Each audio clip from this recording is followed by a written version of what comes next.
అవును బాబు, ఉదయం నుంచి మీరెప్పుడొస్తారా అని ఎదురు చూస్తున్నాం. మీ నోటితో ఆ శుభవార్త ఏదో చెప్పేస్తే సుబ్బరాజు కూడా ఇక్కడే ఉన్నాడు, విని ఆనందిస్తాడు.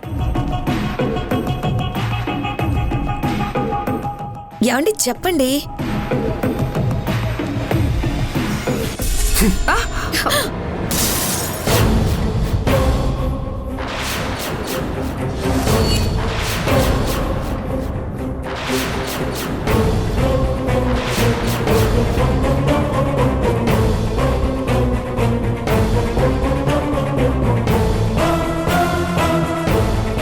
మీ అందరికీ ఏమైనా పిచ్చి పట్టిందా దేవకి?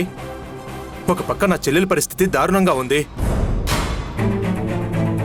తన జీవితం ఎటుపోతుందో తనకే తెలియని దిక్కుతోచని స్థితిలో ఉంటే ఒక అన్నయ్యగా చేతకాని వాడ్లాగా ఏం చేయాలో తెలియక ఇలా ఉండిపోయాను.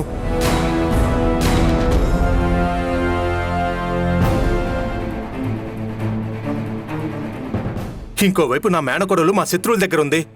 దాన్ని తీసుకొచ్చి నా చెల్లెలి చేతిలో ఎలా పెట్టాలో అర్థం కాక నేను చస్తున్నాను. అసలు మీకు కొంచెమైనా ఇంగిత జ్ఞానం ఉందా? నా చెల్లెలి సమస్యకి పరిష్కారం వెతకమంటే మీ అన్నయ్యతో పెళ్ళే పరిష్కారం అని చెప్తారా?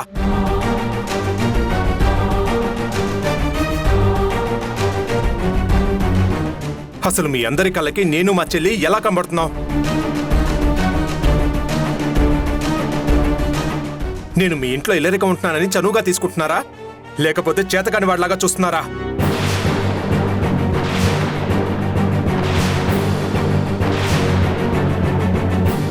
ఇదేనా అత్తయ్య కూతుర్ని పెంచే పద్ధతి? కూతుర్లని కొడుకులని సరిగ్గా పెంచడం రాకపోతే కానొద్దు. ఒక పక్క నా చెల్లెలు బతుకున్న శవంలా పడుంటే రాబందుల్లా పీక్కు తినడానికి మీరు రెడీగా ఉన్నారు.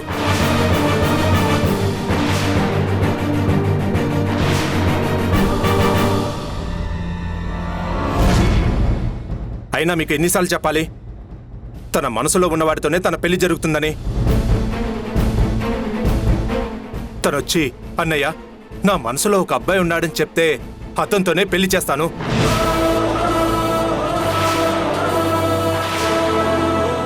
నా చెల్లి పెళ్లి విషయంలో నేను ఎలాంటి నిర్ణయం తీసుకోను. తన నిర్ణయమే నా నిర్ణయం.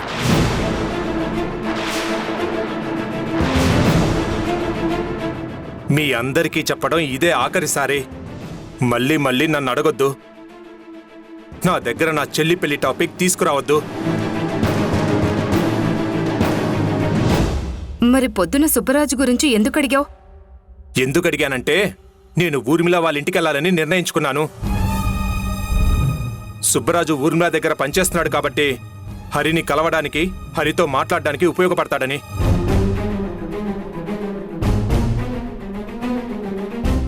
ఊర్మిళ దగ్గర నుంచి పాపం తీసుకురావడానికి ఉపయోగపడతాడని అడిగాను. అంతేకాని నా చెల్లితో సుబ్బరాజు పెళ్లి చేయడానికి కాదు.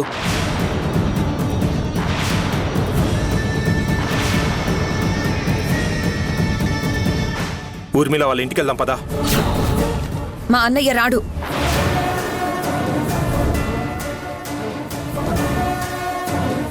అన్నయ్య నువ్వు వెళ్ళకురా. ఈయన చెల్లెలు గారితో నీ పెళ్లి చేయడానికైతే నువ్వు పనికిరావు, కానీ వాళ్ళ అవసరాలకి మాత్రం నువ్వు కావాలా?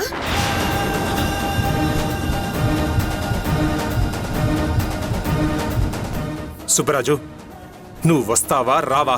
లేదంటే నేను ఒక్కనే వెళ్ళిపోతాను.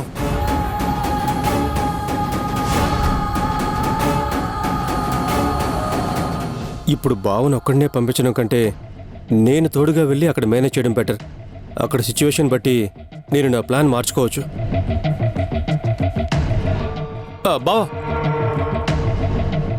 నేను వస్తున్నాను.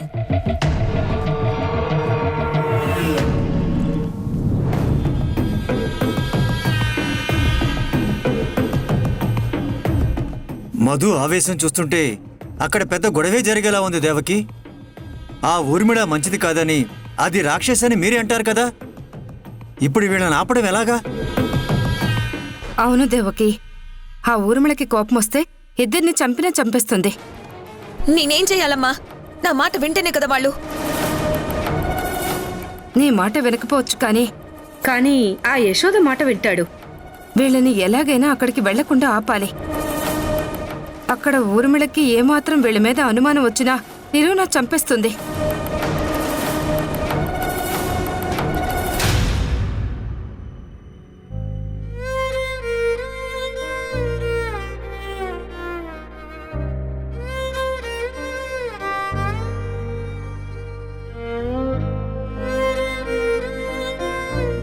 ఎందుకు మమ్మల్ని ఇలా టార్చర్ చేస్తున్నారు చెప్పండి?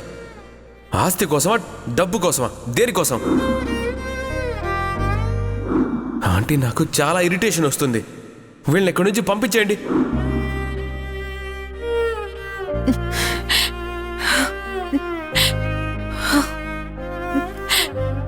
దాక్షాయిని, ఏమండి? ఊరుకో దాక్షాయిని, ఊరుకో.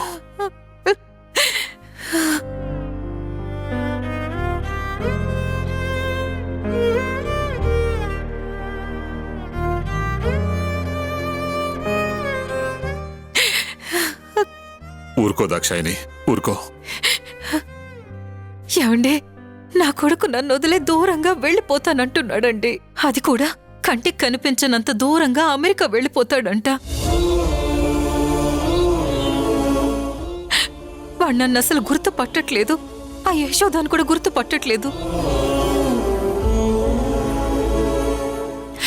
పైగా మేమెవరమో చెప్పడానికి ట్రై చేస్తుంటే వాడు విసుక్కుని మా మీదే చెయ్యెత్తాడు.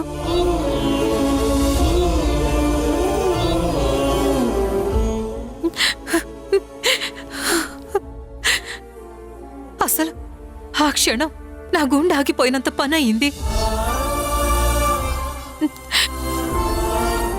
ఆ రాక్షసి నా కొడుకు జీవితంతో ఆడుకుంటుంది. అలాంటి దుర్మార్గురాలు చేస్తే మళ్ళీ పుట్టదు.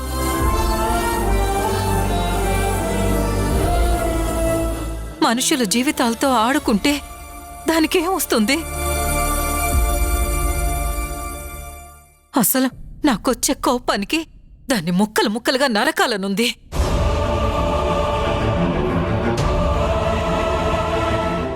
ఏం కాదులే దాక్షాయిని, ఊరుకో.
ఏంటి దాక్షాయిని, నన్ను చంపాలన్నంత కోపం వస్తోందా నీకు?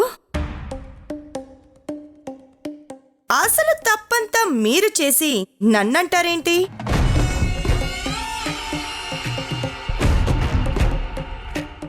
ఏంటి, మేం తప్పు చేశామా?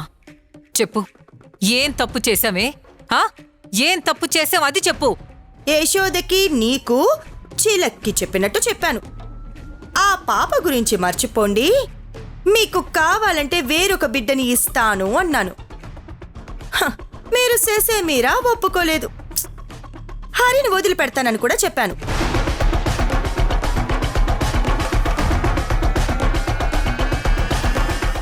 నాకు బిడ్డనిచ్చేసి ఆ బిడ్డ వైపు చూడొద్దు అని మరీ మరీ అన్నాను. మీరు వినలేదు.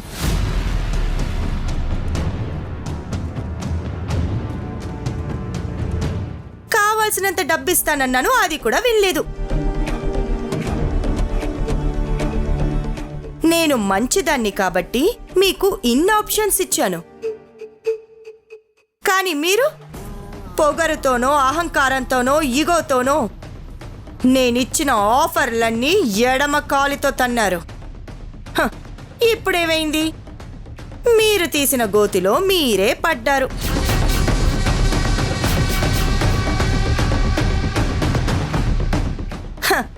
నా మాట వినుంటే మీకు ఈరోజు ఈ పరిస్థితి వచ్చుండేదే కాదు. ఎంచక్కా మీరు హరి అందరూ కలిసి ఉండేవాళ్ళు. నా కూతురు, నా మనవరాలు అందరూ ఆనందంగా ఉండేవాళ్ళు. ఎవరి జీవితాలు వాళ్ళవై ఉండేవి.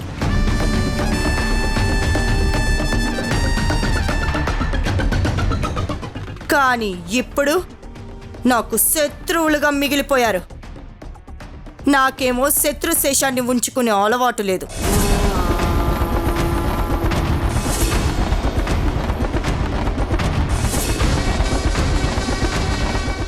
సరే, అయినా మీకోసం నేను ఇంకొక ఆఫర్ ఇస్తున్నాను. ఇప్పటికైనా మించిపోయిందేం లేదు దాక్షాయిని. యశోదకి నీకు కలిపి ఒక బంపర్ ఆఫర్ ఇస్తున్నాను.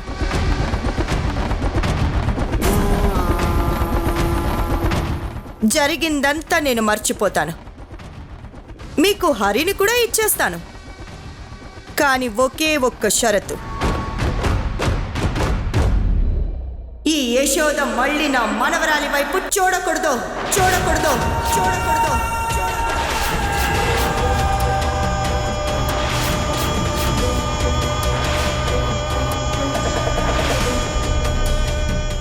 ఇంకొకసారి ఆ పాప వైపు తిరిగి చూసినా, దాన్ని తీసుకొని పారిపోవాలని ట్రై చేసినా మీ కుటుంబంలో ఎవ్వరిని వదలను దాక్షాయిని.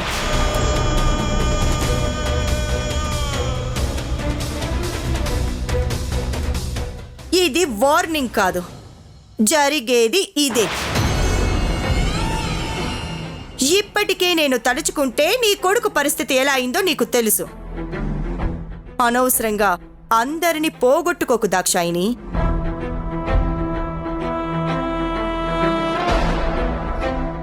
యశోద ఏదో చిన్నపిల్ల, ఆవేశంలో ఏదైనా చేయగలను అనుకుంటోంది. కానీ నాలాంటి దాని నీడ కూడా టచ్ చేయలేరని ఈ యశోదకు అర్థమయ్యేలాగా నువ్వైనా చెప్పు.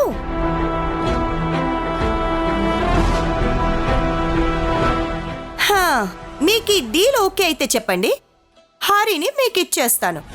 మీరు హరితో ఆనందంగా ఉండొచ్చు. ఆలోచించుకొని చెప్పండి, వస్తాను. ఫలించని ఆశలన్నీ నిలువెల్లా మోడైనా, దహించిన ద్వేషపు వేడికి జీవితం వాడిన, ముగిసేనా ఇకనైనా ఎగసే జ్వాల. సంగ్రామంతో ఎవరైనా శాంతిని తెస్తారా? నమ్మే మాటలా వినాశమే కోరుతుంది విద్వేషపు విషజ్వాల. శ్మశానపు చిచ్చుల కాంతిలో స్వర్గమే చూడగా, పగ పెంచే ప్రతి శిరసు ఒరిగే వేళ.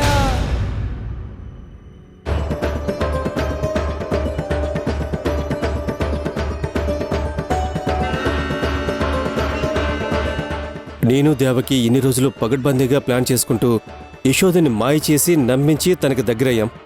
అలాగే యశోద కోసమే నేను ఊర్మిళ దగ్గర పనికి జాయిన్ అయ్యానని మధుబావని యశోదని నమ్మించాం. కానీ ఇప్పుడు నేను బావతో కలిసి ఊర్మిళ ముందుకు వెళితే ఇన్ని రోజులు నేను దేవకి ఆడిన నాటకాలన్నీ బావకు తెలిసిపోతాయి. అప్పుడు బావ ఎవరిని లెక్క చేయడు. ఖచ్చితంగా యశోదని తనని మోసం చేశామని మా మీదకి తిరగబడతాడు. అప్పుడు వీళ్ళిద్దరి పేరు మీదున్న 100 కోట్ల ఆస్తి మిస్ అవుతుంది. నాకు యశోద మిస్ అవుతుంది. అలా జరగకూడదు. బావని ఎలా అయినా ఆపాలి. ఊర్మిళ ముందుకు వెళ్లకుండా చేయాలి. బావా బండా బావా, ఒకసారి ఆ బావా.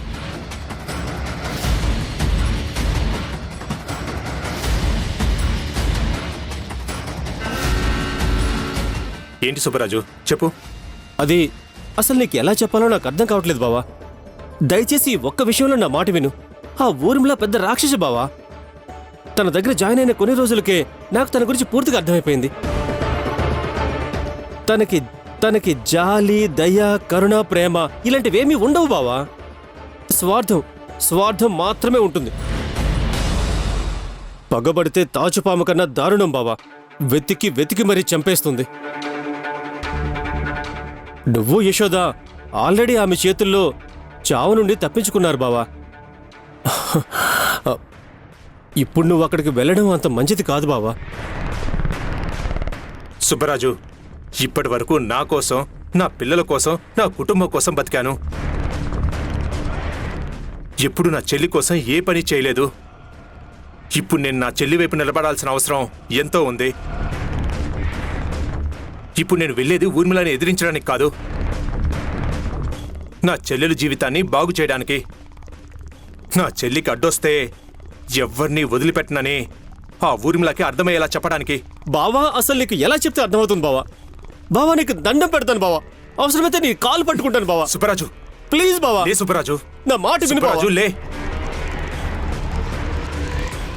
నీకు ఊర్మిళ ముందుకొచ్చే ధైర్యం లేకపోతే నువ్వు బయటే ఉండు, నేను వెళ్తాను. ఊర్మిళతో తాడో పేడో తేల్చుకొని వస్తాను. అర్థమైందా? నువ్వు ఏం చెప్పినా నేను వినను. నువ్వు నాతో వస్తున్నావు, నువ్వు బయటే ఉంటున్నావు. నేను వెళ్ళి మాట్లాడతాను, అంతే. బావా, బావా, నేను చెప్పేది విను బావా.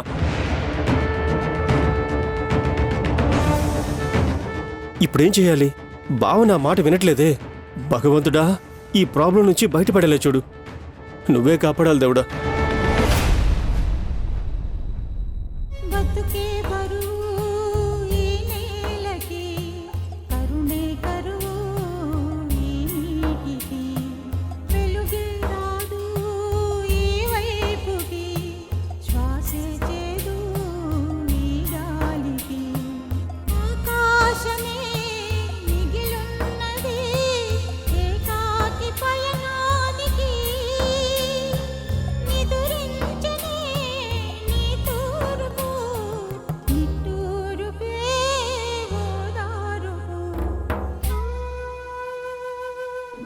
అసలు ఎవరు మీరు? మమ్మల్ని ఎందుకు టార్చర్ చేస్తున్నారు? ఇప్పటికే నేనెవరో తెలియక, నా వాళ్ళెవరో తెలియక నరకం అనుభవిస్తున్నాను.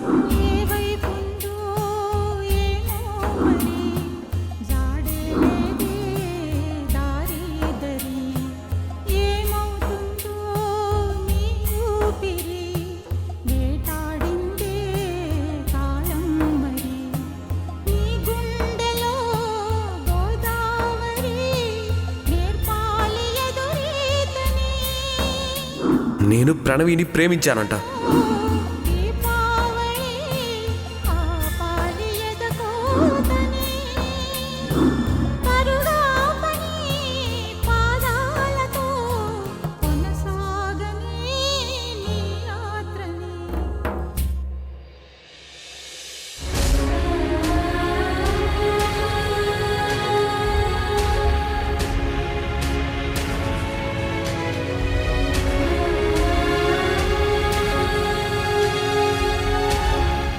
మావయ్య, మీరైనా వెళ్ళి అత్తయ్యని తినడానికి తీసుకుని రండి.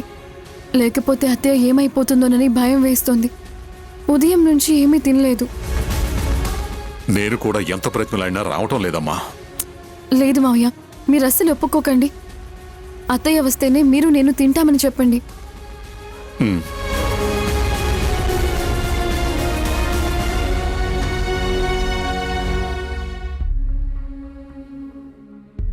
దాక్షాయిని,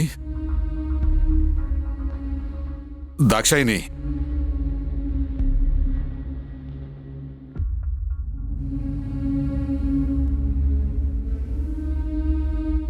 ఆకలిస్తుంది దాక్షాయిని. వెళ్దాం పదా. నాకు ఆకలిగా లేదు, మీరు వెళ్ళండి. నువ్వు గాని ఇప్పుడు రాకపోతే మేమిద్దరం కూడా తినము. ఎందుకు? ఆ ఊర్మిళలాగా మీరు కూడా నన్ను చంపుకు తింటున్నారు. నాకు ఆకలిగా లేదని చెప్తున్నాను కదా. నా కొడుకు నేను మళ్ళీ చూసే వరకు, మళ్ళీ వాడు మామూలు మనిషి అయ్యేంత వరకు నాకు ఆకలి వేయదు. ఇదిగో, మీరు అనవసరంగా నన్ను ఇరిటేట్ చేయకండి. వెళ్ళండి, మీకు దండం పెడతాను. మీరు నన్ను వదిలేయండి. దాక్షాయిని, అలా కాదు దాక్షాయిని, నా మాట విను దాక్షాయిని. మీరిక్కడి నుంచి వెళ్ళండి, నన్ను ప్రశాంతంగా ఉండనివ్వండి. వెళ్ళండి.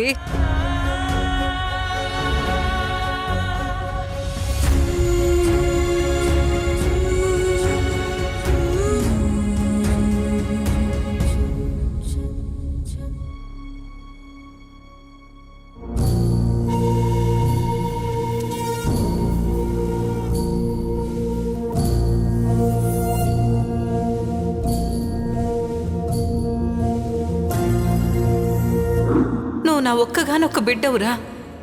రే, నువ్వు నన్నెవరో తెలీదు అంటే నేనింకా ఎందుకు బతకాలి చెప్పరా? నా బాధలో నేనుంటే మీరొచ్చి మీ అబ్బాయి అంటారు. తనొచ్చి నేను తనని లవ్ చేస్తున్నానంటుంది. ఎందుకు నా జీవితంతో ఆడుకుంటున్నారు? ఏంటి ఈ హరి సంగతి నాకేం అర్థం కావట్లేదు. అసలు ఆ హరి గతాన్ని మర్చిపోతే ఎవరిని గుర్తుపట్టకూడదు. వాళ్ళమ్మా నాన్నని గుర్తుపట్టలేదు, ప్రేమించిన ఆ యశోదని గుర్తుపట్టలేదు, కానీ మమ్మీని మాత్రమే గుర్తుపట్టాడు. ఎలా? ఇందులో మా మమ్మీ కుట్ర ఏమైనా ఉందా? కట్టుబట్టలతో 9 నెలల కడుపుతో బయటపడిందమ్మా. కానీ ఆ యశోద మాత్రం ఆ ఉజ్జయినికి ఏమాత్రం తీసిపోలేదు. ఇంతకీ మీ అమ్మని అడిగావా అసలు నీ తండ్రి ఎవరు అని? నీ తండ్రి ఫోటో ఒకసారి చూపించమను. ఎన్నో చెప్పిన మీ అమ్మ మనిద్దరం ఒకే తండ్రికి పుట్టామని నీకెందుకు చెప్పలేదు?